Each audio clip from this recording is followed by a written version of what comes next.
के पूर्व सीएम और समाजवादी पार्टी के राष्ट्रीय अध्यक्ष अखिलेश यादव ने सैफई के मतदान केंद्र पर अपना वोट डाला। मतदान करने के बाद अखिलेश यादव ने प्रेस कॉन्फ्रेंस भी की और बीजेपी सरकार पर जमकर हमला भी बोला।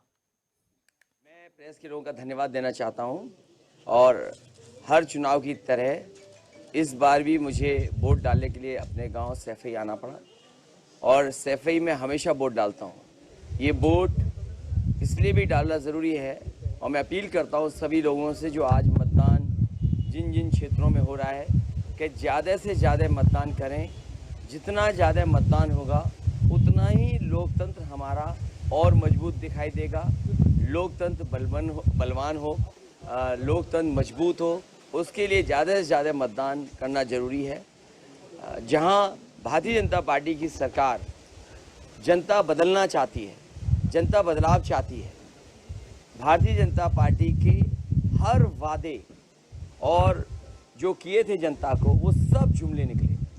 उनका हर विज्ञापन विकास का झूठा निकला और न जाने कितनी हम लोगों ने झूठी तस्वीरें देखी हैं, चाहे वो एयरपोर्ट हो और चाहे कारखाना दिखाना हो, चाहे फ्लाईओवर बना करके दिखाना हो। भारतीय जनता पार्टी ने विज्ञापन में भी झूठी तस्वीर लगाई हैं। देश में अगर सबसे अच्छा और सबसे लगातार झूठ बोलने वाला अगर कोई दल है तो भारतीय जनता पार्टी है। किसान की आय दोगुनी नहीं हुई। इनके संकल्प पत्र में लिखा था कि 2022 तक आय दोगुनी हो जाएगी। 70 लाख नौजवानों को नौकरी देने की बात की थी। आज भी 11 लाख पद खाली हैं। बड़े बड़े इन्वेस्टमेंट मीट हुए जिसमें कि MOU साइन हुए 5 लाख करोड़ तक का। डिफेंस एक्सपो हुआ और ये भरोसा दिलाया गया कि उत्तर प्रदेश में मिसाइल्स बनेंगी, तोप बनेंगी, गोले बनेंगे। लेकिन आज सच्चाई ज़मीन पर जब देखते तो कुछ भी नहीं उतरा। यही बुंदेलखंड एक्सप्रेसवे बनाने की जो बात कह रहे थे, आज भी 5 साल के अंदर बुंदेलखंड एक्सप्रेसवे नहीं बन पाया। कहने को तो कह रहे थे कि पहले दिन की घोषणा है मुख्यमंत्री जी की। जब वो मुख्यमंत्री बनकर के झांसी गए पहली बार तो उन्होंने ये कहा कि झांसी को दिल्ली जोड़ देंगे सीधा। जिन्हें सबसे ज़्यादा तकलीफ इटावा से है वो बुंदेलखंड एक्सप्रेसवे लेकर के आए और इटावा में हमारे घर पे जोड़ दिया आकर के, क्योंकि वो पहली बार झांसी गए थे। आज बुंदेलखंड का किसान इनको अखिलेश जी मुख्यमंत्री ने आज सुबह जो ट्वीट किया आपने देखा होगा, उन्होंने तमाम कहा कि डबल इंजन की सरकार ने यहाँ पर गुंडागर्दी खत्म की, यहाँ पर इतने सारे डेवलपमेंट किए, बिजली दी। वो तो कह रहे हैं कि फिर से सुशासन लागू करेंगे और सरकार बनाएंगे। मैं समझता हूँ कि लखनऊ की खबर भी आपने पढ़ी होगी कि बिजनौर की एक कांस्टेबल कई दिनों से लापता थी और उसके बाद नाले में उसकी लाश मिली है। क्या लखनऊ राजधानी में जहां पर मुख्यमंत्री और भारतीय जनता पार्टी के बड़े बड़े नेता दावा करते हैं, क्या उनके पास जवाब है?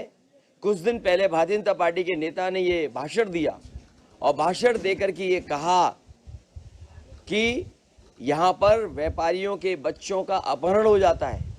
आगरा में एक व्यापारी के बच्चे का अपहरण हुआ, 2 दिन तक फिरौती मांगी गई, वो परिवार फिरौती नहीं दे पाया तो बच्चे की हत्या कर दी गई।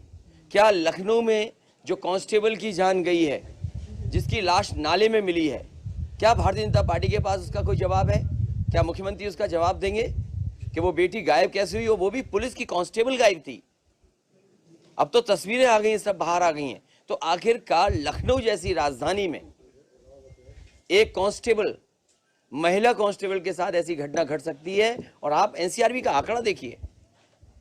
NCRB का आंकड़ा ये कहता है कि सबसे ज्यादा असुरक्षित अगर कहीं महिलाएं बेटियां हैं तो वो उत्तर प्रदेश में है। गर्मी की बात हो रही है कि गर्मी कुछ घटी बढ़ी कम। देखिए, जब से वोट पड़ा है भारतीय जनता पार्टी के नेता और कार्यकर्ता ठंडे पड़ गए हैं। तीसरे चरण के बाद और ठंडे पड़ जाएंगे। 7वें चरण तक शून्य के साथ साथ इनके बूथों पे भूत नाचेंगे।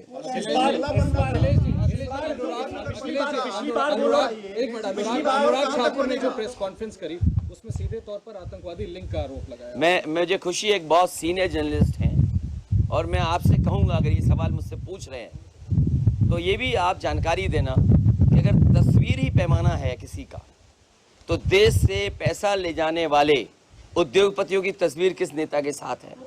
और जहां पर मैंने लोकसभा में जब मैं सांसद था, जब पाकिस्तान के जनरल आए थे जिन्हें राष्ट्रपति का बनने का मौका मिला था, मैंने अपनी आंखों से सेंट्रल हॉल में देखा था कि भारतीय जनता पार्टी के नेता जो थे वो लगभग पैर छूने के लिए आगे बढ़ रहे थे, इतने झुके हुए मुझे दिखाई दिए। तो आखिरकार फोटो तस्वीर ही ये पैमाना बन जाएगी, तो ये बताओ भारतीय जनता पार्टी पे ना क्या क्या आरोप लगेंगे। और मैं आपसे कहूंगा, अगर ये सवाल मुझसे पूछ रहे हैं तो ये भी आप जानकारी देना कि अगर तस्वीर ही पैमाना है किसी का, तो देश से पैसा ले जाने वाले उद्योगपतियों की तस्वीर किस नेता के साथ है। और जहां पर मैंने लोकसभा में जब मैं सांसद था, जब पाकिस्तान के जनरल आए थे जिन्हें राष्ट्रपति का बनने का मौका मिला था, मैंने अपनी आंखों से सेंट्रल हॉल में देखा था कि भारतीय जनता पार्टी के नेता जो थे वो लगभग पैर छूने के लिए आगे बढ़ रहे थे, इतने झुके हुए मुझे दिखाई दिए। तो आखिरकार फोटो तस्वीर ही ये पैमाना बन जाएगी, तो ये बताओ भारतीय जनता पार्टी पे ना क्या क्या आरोप लगेंगे। और मैं तो मिलिट्री स्कूल से पढ़ा हूं, जो आपके सबसे बड़े अधिकारी हैं, जिस तरह के स्कूल से मैं पढ़ा हूं उसी तरह के स्कूल से वो पढ़े हैं। अगर मैं उनके साथ हूं तो वो भी मेरे साथ हैं। और जहां तक सवाल अनुराग ठाकुर का है, वो मंत्री हैं, जिस समय की घटना हुई होगी ब्लास्ट, उसी के आसपास हमें और वो सब लोग एक गाड़ी में बैठ करके डिफेंस की ऑफिस में गए थे। वहां पर टेरिटोरियल आर्मी की कोई बहुत ट्रेनिंग थी। अगर मैं आतंकवादी हूं तो वो भी आतंकवादी होंगे। तो वो